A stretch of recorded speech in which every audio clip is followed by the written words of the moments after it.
What happens when a real love story, followed by a tragedy, becomes entertainment? That's the question I kept asking myself while watching Love Story, the new docudrama about JFK Jr. and Carolyn Bessette. I have to admit, I have mixed feelings about productions like this.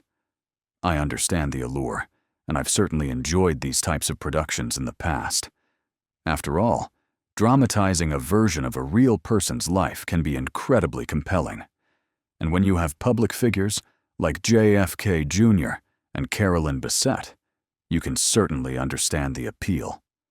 Throw in a glamorous romance and a tragic ending, and you have all the makings of a story that appeals to a wide audience. On the other hand, you're dealing with real people, and of course you have to fill in a lot of blanks when dramatizing the story. It's one thing to do that with stories from ancient Rome. The figures are long gone, and there's obviously a need to interpret events as you bring the story to life. But when you're dealing with people whose family members are still around, or who have only recently passed away, these dramatizations can have a real impact on the lives of people who are still here. And that's where it gets tricky. So while Love Story can be immensely entertaining, even a bit of a guilty pleasure, there are other ramifications to consider. Can you imagine how members of the Kennedy family feel? How members of the Bessette family feel? For people still living, docudramas like this are often dismissed as sensationalized or even exploitative. And then you have cases like Daryl Hannah, who is portrayed in a negative light, seemingly to add dramatic tension to the series. We'll get to her a little bit later, but it highlights how these types of dramatizations can actually be hurtful to real people. At the same time, when you're talking about JFK Jr. and Carolyn Bessette, you're dealing with iconic figures and a story that continues to captivate the imagination of millions. These types of stories are almost irresistible, which explains why we keep seeing these kinds of docudramas get made. And let's be honest, they can be very entertaining. For those of us who lived through the 1990s, watching a dramatization of this story brings back a flood of memories about that era. For younger viewers, especially Gen Z audiences, it offers a glimpse into what the world felt like at that time. It was a different era, and we all tend to romanticize the past. So with that backdrop, let's take a look at Love Story and how the series tries to capture the story of JFK Jr. and Carolyn Bessette. First, we know now that the formula clearly worked. Love Story has been a massive streaming success and a genuine cultural phenomenon. The series has sparked renewed fascination with JFK Jr. and Carolyn Bessette, dominating social media conversations and introducing their story to an entirely new generation. Gen Z women have become obsessed with it. For many viewers, the show has been both nostalgic and mesmerizing, proof that, despite the ethical complexities, these types of stories continue to resonate in a powerful way. In my opinion, much of the success here can be traced to the casting. The producers had to get this right when it came to Carolyn and John, and missing on either role would have caused real problems.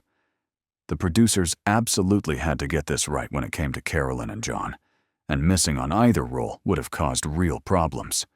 Fortunately, they nailed it with Sarah Pidgeon as Carolyn and Paul Anthony Kelly as John. Sarah Pidgeon was the home run decision. She is simply brilliant as Carolyn. Sarah was reportedly chosen from more than 1,000 actresses who auditioned. She's a natural brunette, so her team even photoshopped blonde hair onto her audition photos to make her look more like Carolyn. It worked perfectly. It's difficult to imagine another actress better suited to the role. Sarah is simply beautiful, and she embodied Carolyn's effortless style with ease. As a blonde, she also bears a strong resemblance to Carolyn, including her tall, slender frame. She delivers a nuanced and humanizing performance as Carolyn, a woman who is often portrayed in the media as an ice queen because of her strong desire for privacy. In this series, however, both Carolyn and John come across as deeply sympathetic characters, even with their flaws. Sarah's charisma comes through in every scene, and she deserves an Emmy nomination for her performance. Paul Anthony Kelly, a Canadian model and actor, landed the coveted role of JFK Jr. This is no easy task, finding someone who resembles such an iconic figure, while also possessing the acting ability to carry the role, is a tall order. But Paul rises to the challenge. He convincingly captures the sweetness and vulnerability of JFK Jr., a man trying to define himself while living under the enormous shadow of his family's legacy, including the unforgettable image of the young boy saluting his father's coffin. There is genuine chemistry between Sarah and Paul as they bring Carolyn and John to life, and that chemistry helps carry the series. The show would not have worked if the actors were unable to convey both the glamorous aura of Carolyn and JFK Jr. and the sense that these were real people navigating very real pressures behind the scenes. We're not fact-checking the series here, and we don't know how closely the individual scenes align with what actually happened. But the performances convincingly capture the emotional struggles both faced. It is well documented that Carolyn had difficulty maintaining her privacy and was deeply affected by the aggressive paparazzi culture of the time. The series portrays that tension in a way that feels believable. Most of the other casting decisions also worked, other than Naomi Watts as Jackie O. I love Naomi Watts, and she's an outstanding actress, but she just wasn't believable as Jackie. Not that any actress has ever been able to capture the essence of that iconic figure.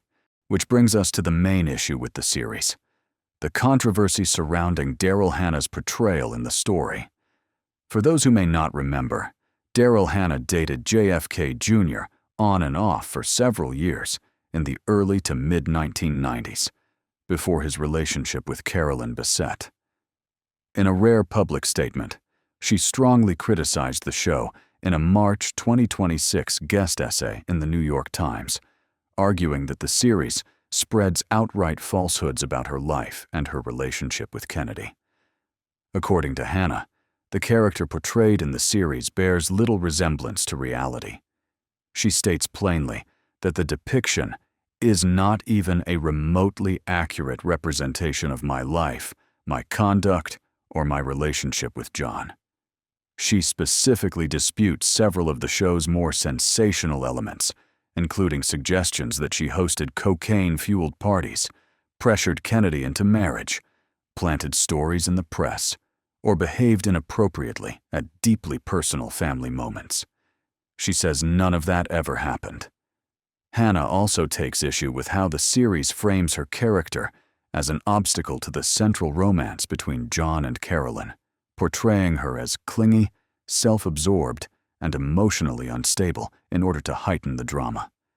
She argues that this approach reflects a familiar storytelling device in which one woman is diminished to elevate another, something she describes as a form of textbook misogyny. What makes this particularly striking is that Hannah rarely responds publicly to portrayals of her personal life. But in this case, she says the show has led to hostile and even threatening messages from viewers who appear to believe the dramatization is factual. As she puts it, it's troubling to have to defend yourself against a fictionalized television portrayal that presents invented behavior as if it were real. And this gets to the core issue with a series like Love Story. When one of the real people depicted so forcefully argues that major elements of the portrayal are simply untrue, it inevitably makes the audience wonder how much of the rest of the story has been shaped or exaggerated for dramatic effect. These types of docudramas walk a very fine line between storytelling and speculation, and controversies like this make it harder to know where that line has been drawn. It doesn't necessarily mean the entire series should be dismissed, but it does highlight the biggest challenge facing productions like this. Once viewers begin to question the accuracy of one part of the story, it becomes harder to fully trust the narrative as a whole. Most of us realize that the private scenes between Carolyn and John are pure fiction, but this casts some doubt on the spirit of the portrayals as well. In this case, it seems to me that the producers took this way too far with Hannah's character. They didn't need to make stuff up or make her look like a fool in the series in order to push the narrative. This stuff is lazy and uncalled for, and it diminishes the entire series. I'm glad Hannah spoke out. That said, the series seems to have treated the main characters much better, along with portraying the pressures of fame, privacy, and the complex relationship between Carolyn and John. The show has been a massive hit, with viewers drawn to the romantic tragedy and revisionist take that gives more depth to Carolyn beyond tabloid caricatures. She deserves better than the ways she was portrayed by the media at the time. In the end, it's important to keep in mind that these types of shows are guilty pleasures.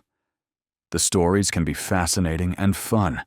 It can trigger nostalgia for another time and make us think about certain people in new ways. But it's important not to take all of it at face value. Read up on the news reports and fact-checkers. Take in the documentaries if you want a better understanding of what really happened.